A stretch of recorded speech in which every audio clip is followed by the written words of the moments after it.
Hello all, இன்றைக்கி ஒரு சிம்பிளான மட்டன் ரெசிபி தான் பார்க்க போகிறோம். அதுக்கு குக்கரில் கொஞ்சமாக நல்லெண்ணெய் ஊற்றிக்கலாம். எண்ணெய் காஞ்சதும் ஒரு ஸ்பூன் ஜீரகம் போட்டுக்கோங்க. 3 காஞ்ச மிளகாவை பிச்சு போட்டுக்கலாம். சமையலே தெரியாதவங்க கூட இந்த ரெசிபியை ஈஸியாக பண்ணலாங்க. டேஸ்ட் அவ்வளோ நல்லாயிருக்கும். இப்போ ஒரு 2 மீடியம் சைஸ் வெங்காயத்தை சாப் பண்ணி சேர்த்துக்கலாம். வெங்காயத்தை நறுக்கும் போது கண்ணிலேருந்து தண்ணி வராமல் இருக்க ஒரு டிப்ஸை சொல்லிட்டு போங்க. இப்போது வெங்காயம் வதங்குறதுக்காக இதில் 1 ஸ்பூன் உப்பு சேர்த்துக்கலாம். உப்பு போட்டதுக்கப்புறம் ஒரு 5 நிமிஷம் நல்லா வதக்கி விட்டுக்கோங்க.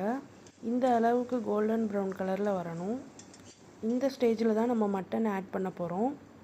நான் இதுக்கு ஒரு 1/2 kg மட்டன் எடுத்திருக்கேன். உங்களுக்கு எவ்வளோ வேணுமோ நீங்கள் அவ்வளோ சேர்த்துக்கலாம்.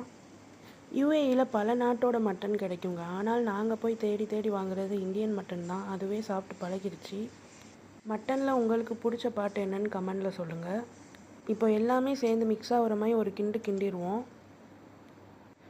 இதுக்கு லைட்டாக கலர் கொடுக்கறதுக்காக காஷ்மீரி சில்லி பவுடர் ஆட் பண்ணிக்கிறேன். இது வேண்டாம்னு நினச்சிங்கன்னா ஸ்கிப் பண்ணிடுங்க. மட்டன் வேகிறதுக்காக ஒரு 1/4 டம்ளர் தண்ணி ஊற்றிக்கலாம். அவ்வளோதாங்க. இப்போ குக்கருக்கு லிட் போட்டு மூடி ஆவி வந்ததும் விசில் போட்டு மீடியம் ஃப்ளேமில் வச்சு 6 விசில் இல்லை 20 மினிட்ஸ் வச்சு எடுத்துக்கலாம். அவ்வளோதான், மட்டன் ரெடி ஆகிடுச்சு.